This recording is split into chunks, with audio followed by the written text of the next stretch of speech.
Bonjour à tous, je suis à Falaise, au château Guillaume le Conquérant, en compagnie de Charlotte Lapiche, chef du service patrimoine de la ville de Falaise.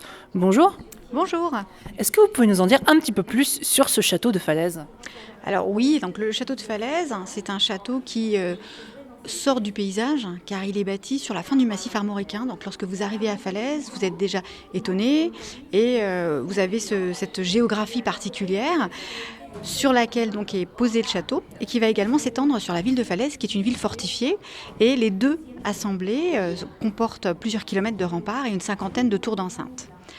Le château, lui, sort un petit peu de ce paysage parce qu'il a une histoire qui est singulière, marquée par le personnage de Guillaume de Normandie, futur Guillaume le Conquérant. Et lorsque vous visitez le château, vous allez avant tout être surpris par sa taille, 1,5 hectare.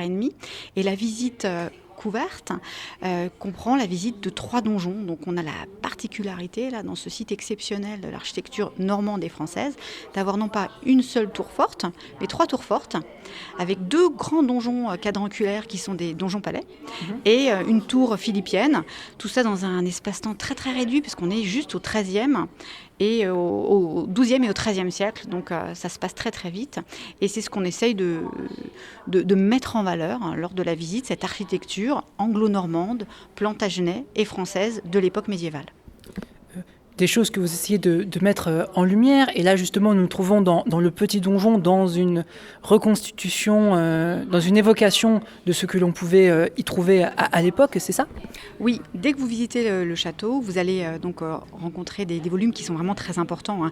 Les 2 grands donjons quadrangulaires étaient des donjons palais avec la dimension ostentatoire. Donc la cour venait avec le duc de Normandie, roi d'Angleterre, et devait célébrer, faire tout ce qu'on faisait dans un donjon. Donc c'est le siège de l'administration, c'est également des appartements privés, c'est également un espace qui recèle une chapelle. Donc tout ce qui est important pour la vie et le quotidien à l'époque médiévale. Et ici, on se retrouve dans le 2e donjon, construit par les héritiers du duc de Normandie, Guillaume le Conquérant, les Plantagenets. Le plus célèbre d'entre eux étant surtout Richard Cœur de Lion, qu'on connaît un petit peu plus.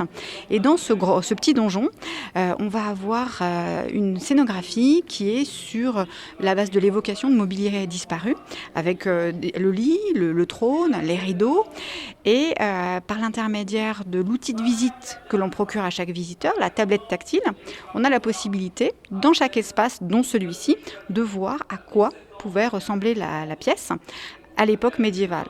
Donc, comme je le disais tout à l'heure, c'est un espace-temps qui est très réduit. Le Moyen-Âge dure 1000 ans, c'est une forteresse construite dès l'an 1000. Mais nous, l'histoire qu'on vous raconte, c'est celle de Guillaume, de ses héritiers. Et on s'arrête avec le début du XIIIe siècle pour vous raconter l'histoire de ce château. Une histoire, du coup, que vous montrez aussi avec des soirées, justement, durant l'été, des soirées où vous proposez différentes choses. Alors, les soirées, c'est une autre manière de découvrir le Moyen-Âge et de découvrir le site à la lueur du crépuscule. Donc, c'est quelque chose qui est quand même assez intéressant quand on veut découvrir un monument différent.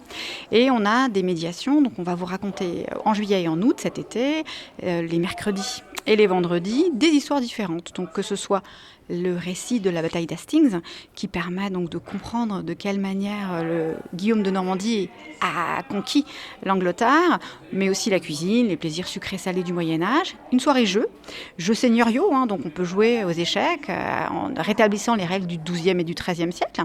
Et puis on peut aussi avoir envie juste de découvrir la musique médiévale. Et ça, c'est un autre pan des soirées que l'on proposera cet été sur 2 horaires. On a 20h et puis 21h30, donc début de soirée et puis milieu de soirée, pour découvrir le château, surtout différemment. Et puis ensuite, à l'issue de cette présentation, qui dure à peu près 1 heure, on a la possibilité de déambuler et de découvrir les salles avec une lumière complètement différente que celle que l'on pourrait avoir en journée. Le château de Falaise est le monument préféré des Normands. Il est en lice pour l'émission de France Télévisions pour être élu monument préféré des Français, c'est cela ? Oui, il a été retenu, en effet. On a passé la première étape, on est en finale. Donc 14 monuments sont en lice pour représenter le monument préféré des Français. Et les phases de vote sont ouvertes, on le sait depuis quelques jours.